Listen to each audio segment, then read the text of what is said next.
I'm Steve Samuelson with the Kansas Department of Agriculture's Division of Water Resources. I teach classes to community officials about floodplain management and about the elevation certificate. And I use this little toy model to help demonstrate aspects of the elevation certificate. And so one of the biggest problems we have with elevation certificates is that surveyors use the incorrect building diagram. So let's run through some building diagrams using this as a demonstration. So here we have our house in a floodplain. It sits on a hill. Here's our flood source over here. I'm going to flip it around like this, and I'm going to show you how the different building diagrams on the elevation certificate work. So the building diagrams are important because I had somebody whose building diagram was wrong on the elevation certificate. By correcting it, we were able to save him 90% on his insurance. And by doing that, we became that guy's hero that day. And I hope you'll learn to be heroes in class.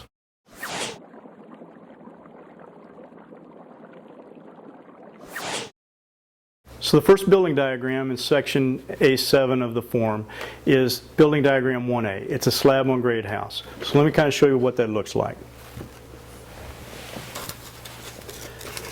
I'm going to fill in this hole in the hill with fill material, dirt essentially.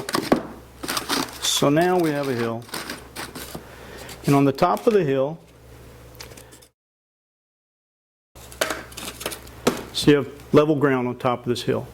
You pour a slab on top of it, and then you build your house on top of that slab. It's a slab on grade home.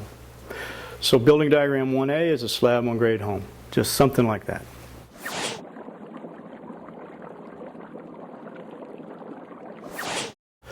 Building diagram 1B is very similar, except that this, instead of being a slab, is a set of walls that's been poured, a stem wall. You fill on the inside of that with fill dirt or other type of material. Then you pour your slab on top of that. So you've created what's essentially a raised slab.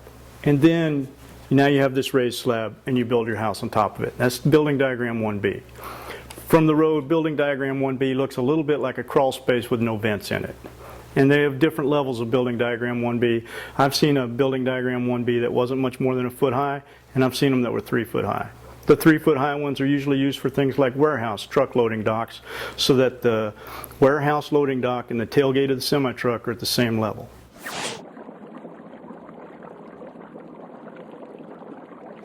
So with building diagram 2A, it's essentially below ground on all 4 sides.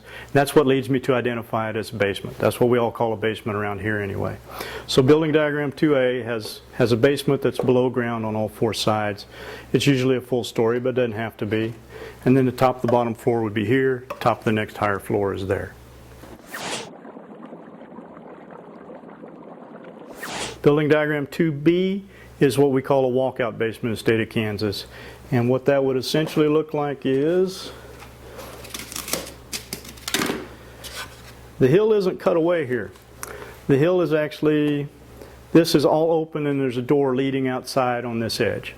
That's the essential identifying walkout basement. So with a walkout basement, you have a hill usually on 3 sides, sometimes 2 sides, and then one side is open with a door leading outside. That's what it usually looks like.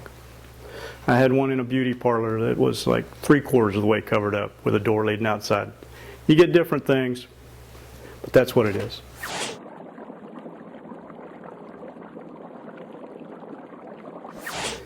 Building diagrams 3 and 4 are very similar to building diagrams 1 and 2, except they're for split levels.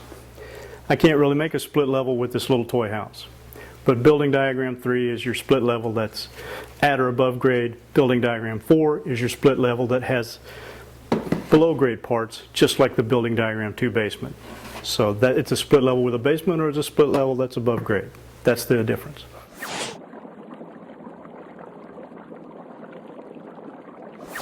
Building diagram 5 looks a little like this. Building diagram 5 is elevated on piers, posts, or columns.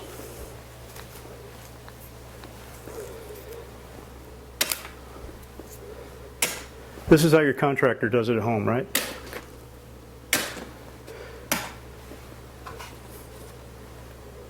Building diagram 5. Pretty easy. You've all seen those movies of those houses in North Carolina on the beach where people go for vacations and they're elevated like 10, 20 feet in the air. I'm a guy from Kansas. We see them right here in Kansas. They'll be elevated between 3 and 4 feet off the ground. You'd be surprised how many of these there are in Kansas. People tell me they don't exist, but I find them out there all the time.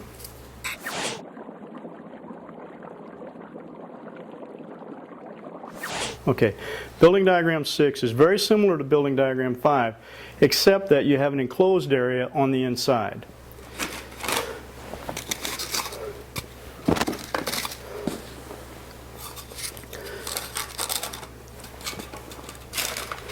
You have a small enclosed area on the inside of your building diagram.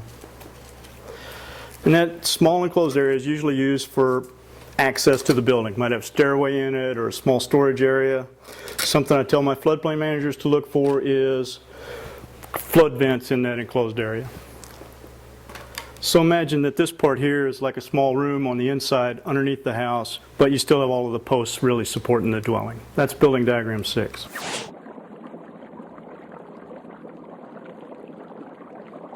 All right, building diagram 7 is elevated on a full story crawl space. And so a full story crawl space, it looks kind of like the slab on grade deal, except that this area here should be used for storage, parking, access to the building. In Kansas, what I commonly see is houses that are built like this, and they park the car right here where I'm placing my hand. That's building diagram 7.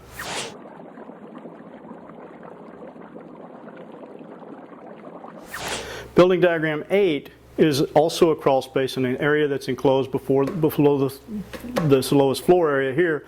However, in building diagram 8, it's not a full story. So building diagram 8 looks a little bit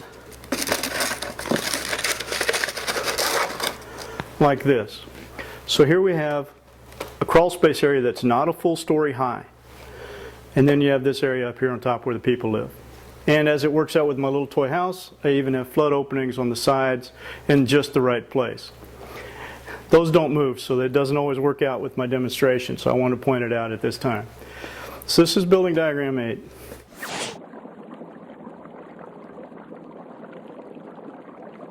Building diagram 9 is similar to building diagram 8. It's a crawl space that's not a full story high, and it has special requirements for building diagram 9. Building diagram 9 cannot be more than 5 feet from here to here. And building diagram 9 can't be more than 2 feet below the grade, from here down to the bottom of the flooring. So with 2 feet below grade, not more than 5 feet to the next higher floor. There's a FEMA technical bulletin that says from here to the bottom of this member should be 4 feet when you're standing up inside of it. We're just going to assume floor joists are always going to be 12 inches thick with the decking on top for those two to match up. And again, you have flood openings on either side. So that's building diagram 9. It's a below grade crawl space, but it's not a full story tall. And if you have questions about that, read the instructions for the elevation certificate. Everything I told you now, I learned myself by reading the instructions for the elevation certificates. And I'm the son of a guy who never read the instructions when he built my bicycle at Christmas, so I learned how to do that. All right, so that's building diagram 9. So we've kind of run through all the building diagrams, and that's important because I can't tell you how many times I've seen a policy misrated and somebody's insurance was a lot more expensive because an incorrect building diagram was used.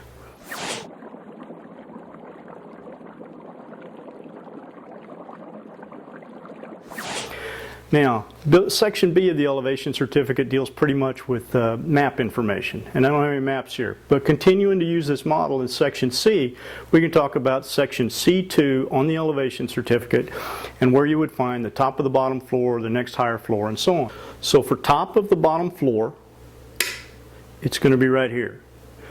Now, that's not always your rating floor, but that's the top of the bottom floor. The top of the next higher floor, when you have a 2-story house, for example, right up there.